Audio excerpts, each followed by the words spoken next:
पहाड़ की चुप्पी टूटती है। गांव के पीछे बहुत दूर एक पुराना पहाड़ था। लोग कहते थे कि उसके अंदर एक गुफा है जो हर 100 साल में एक बार खुलती है। वहां कोई खजाना है, पर वह खजाना हर किसी को नहीं मिलता। उस दिन दोपहर के वक्त अचानक आसमान में बिजली चमकी और जोर की गड़गड़ाहट।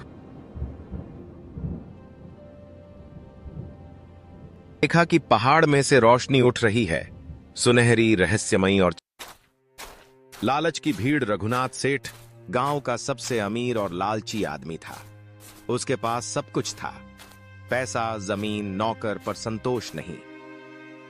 सेठ हंसते हुए, खजाना खुला है, फिर चलो, मेरा स्वागत हो रहा है। गुफा भी जानती है असली मालिक कौन है। उसके साथ उसके 2 दोस्त भी थे, धन सिंह और ललित।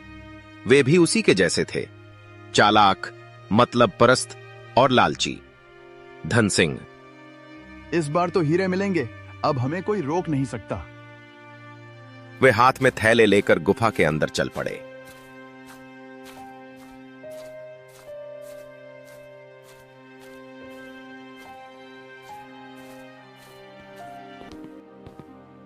जब वे पहाड़ के पास पहुंचे तो वहां एक बूढ़ा साधु बैठा मिला, झुका हुआ, शांत, और उसकी आंखें जैसे सब कुछ जानती हों।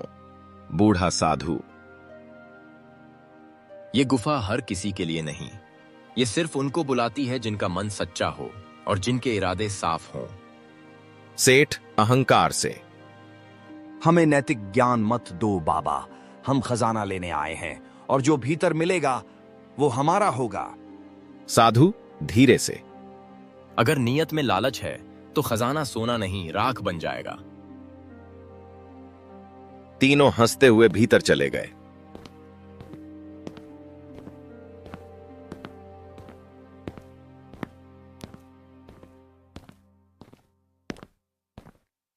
गुफा के अंदर का दृश्य अविश्वसनीय था। दीवारों में जड़े हीरे, छत से टपकता नीला जल, जमीन पर फैले सोने के सिक्के और दूर एक सिंहासन पर चमचमाते रत्न। वाह, इतनी दौलत, अब हम राजा हैं। जो कुछ दिख रहा है समेट लो, थैले भर लो।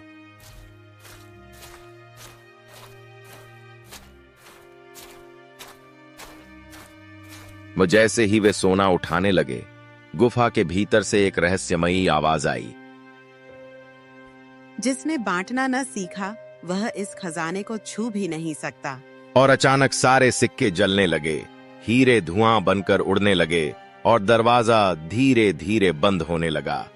ललित डर से, अरे बाप रे बाप, हम फंस गए। बाबा ने सच कहा था, बाहर निकालो हमें। इस धनियावा के चक्कर में हम भी फंस गए हैं। ले सोना चांदी नहीं, अब राख ले।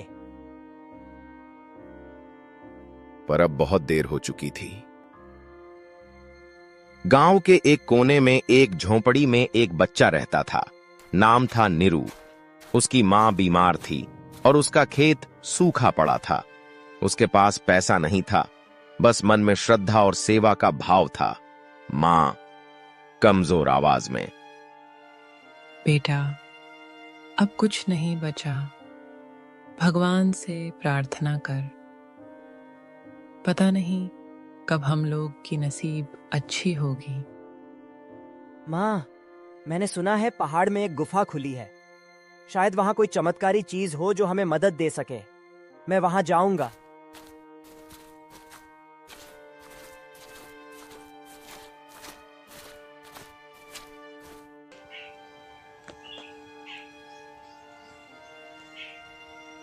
नीरू घर से अकेले निकलता है और जंगल की ओर भटकता हुआ उस गुफा तक पहुंच जाता है। नीरू अकेले।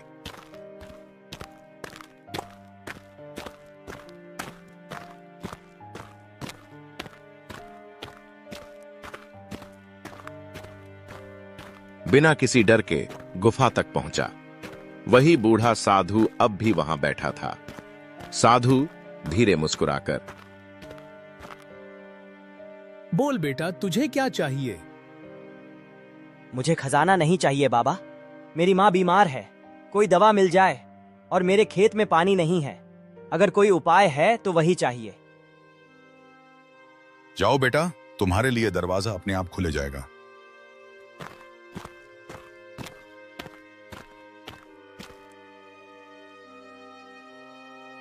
गुफा की दीवारें सुनहरी चमक में डूब गईं, पत्थर हट गया और एक नया रास्ता बना।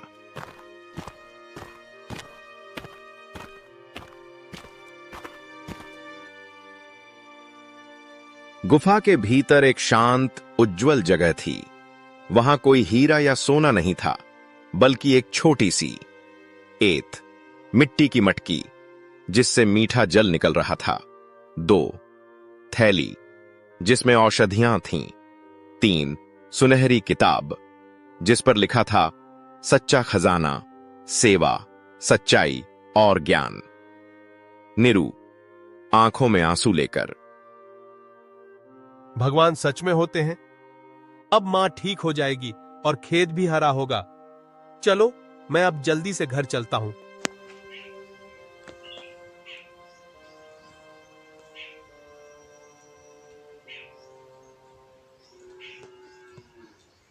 गांव की चौपाल। 2 दिन बाद गांव के लोग चौंक गए थे। जहां बाकी लोग खजाने की लालच में गए थे और अब तक लौटे नहीं, वहीं एक छोटा बच्चा गुफा से दवा, पानी और किताब लेकर आया था। मुखिया लोगों से, देखो, वो निरु जिसका कोई धन नहीं, लेकिन आज सबकी उम्मीद बन गया है। गांव की औरत, किताब पढ़कर बच्चों को सिखाता है, खेतों में पानी बांटता है और खुद एक रोटी में संतोष पाता है। एक बूढ़ा किसान नम आंखों से, बेटा, शायद वही सच्चा खजाना है जिसे बांटा जा सके, और वह बहुत अच्छा लड़का भी है। वह सबकी मदद भी करता है। पहाड़ की चुप्पी टूटती है। गांव के पीछे बहुत दूर एक पुराना पहाड़ था। लोग कहते थे कि गुफा के भीतर अब अंधेरा गहरा हो गया था। रघुनाथ सेठ और उसके साथी भूख से थक चुके थे। हीरे जो उन्होंने उठाए थे अब काले पत्थरों में बदल चुके थे। सेठ थकी हुई आवाज में, हमसे गलती हुई। हमने सोचा सिर्फ दौलत ही खजाना है। क्या करें, अब कुछ समझ नहीं आ रहा है। ललित घुटनों पर, अगर कोई हमें यहां से निकाल सके, हम सब कुछ छोड़ देंगे।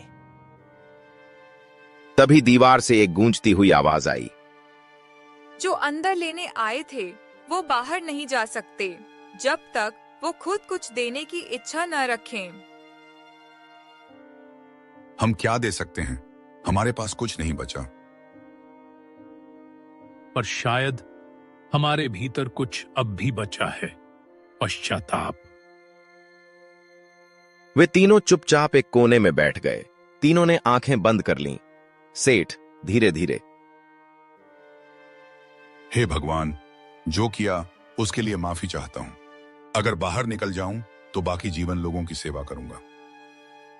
गुफा में धीरे धीरे हल्की रोशनी होने लगी। दीवारें कांपने लगीं और गुफा का दरवाजा थोड़ा सा खुला।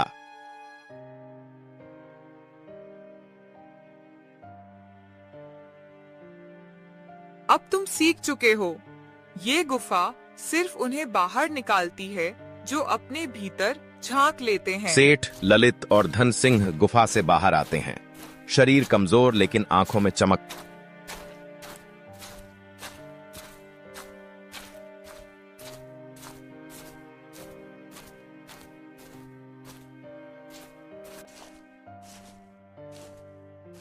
थी। गांव वाले चकित रह जाते हैं। सेठ, गांव, मैंने बहुत गलतियां की हैं। अब मैं सबके खेतों में काम करूंगा, पानी बांट। लोग एक दूसरे की ओर देखते हैं। उनके मन में अब कोई नफरत नहीं बल्कि शांति थी। गांव के एक कोने में एक झोंपड़ी में